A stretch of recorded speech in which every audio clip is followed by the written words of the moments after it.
Hey guys, my name is Cinnamon and today I will be talking about how I use aloe vera and castor oil to make my hair grow. So I am wearing a shirt, so don't be alarmed. I got a lot of questions about how I use the aloe vera, how many times I put it on a day. So I just wanted to explain it all in one video. So let's get started. So let's talk about a few benefits of aloe vera. It helps promote hair growth, it strengthens hair, and it is a natural humectant, meaning it takes air and traps it into your hair, trapping that moisture in and keeping the dryness out, if that makes sense. So yeah, I think that ultimately helped me grow my hair because I was able to retain length and my hair was strong enough to last no matter, what I put on it and whatnot. This is the aloe vera that I use. This is Lily of the Desert. You can find this at Whole Foods. I usually get the 365 days brand from Whole Foods. I get the big gallon size and it lasts me a couple months, but I didn't get it this time. So this one is actually almost done. I don't know if you can see that. It's like right there. And what I do with this, I pour it in my spray bottle. I pour it to about here, I want to say halfway, and then I fill the rest with water. And this is what I use almost every day. Sometimes this can make your hair, or not your hair, but your scalp dry and flaky. I have heard a lot of complaints saying that aloe vera, especially in plant form, to make your hair a little bit flaky, and that's where the castor oil will come in. But I want to hold off on that and talk about aloe vera a little bit more. So a lot of people ask me, is there a difference between the gel and the juice? And to me, no. I think that both are the same. Both will benefit your hair in the same ways, but I do think the plant is a more organic way to go, and you can really see that moisture getting into your hair with the plant. Now with the plant, that gelatinous substance in the middle, that's what you're using to put on your hair. And if you just buy one leaf, I usually find it at Sprouts or Whole Foods, just one whole leaf, that can last you at least a couple wash days. It's worked fine. It doesn't dry out. It doesn't nothing. It will last you, just that one leaf. So I highly recommend getting an aloe vera plant.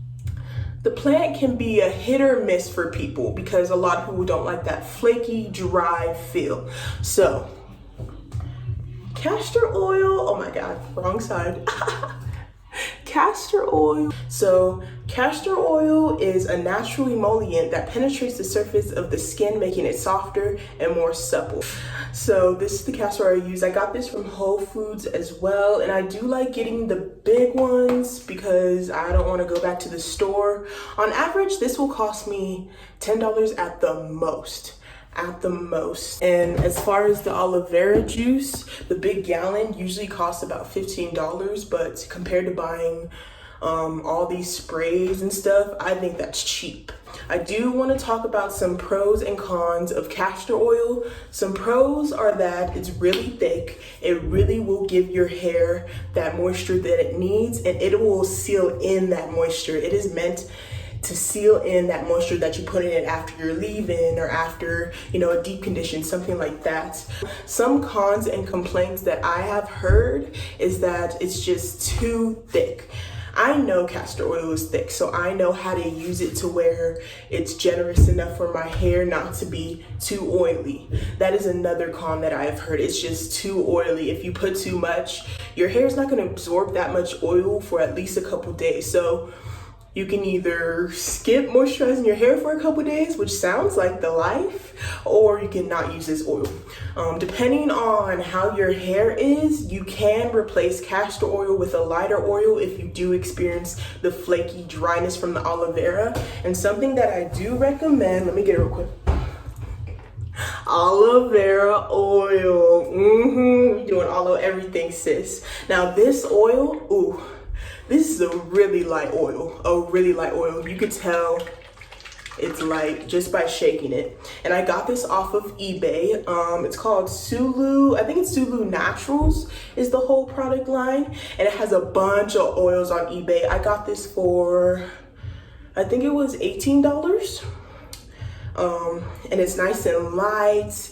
It doesn't make my hair feel dried out at all, and I recommend using that on a day-to-day basis if you're looking for more of a routine, whereas castor oil, you can put it in, done deal, for at least a few days. So depending on your routine and how you want to use that, that's fine. Another thing that I wanted to add is how to enhance your spray bottle, your aloe vera, your oils to make the most beneficial. So what I do, I put in essential oils. Can y'all see this? Essential oils. So this is lavender and this is lemongrass. And I will put like 15 to 20 drops in my spray bottle, and that will enhance the benefits of these products. Lavender and lemongrass are already known as good essential oils for the hair, but I have noticed when I put in my spray bottle, my oils, yada yada yada, my hair feels so much stronger. It doesn't feel as brittle, or it doesn't get dry as fast.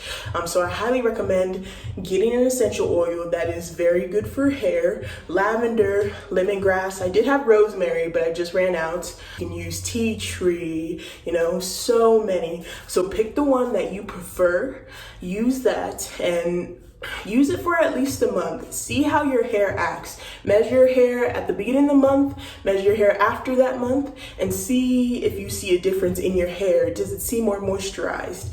Do you need to add more?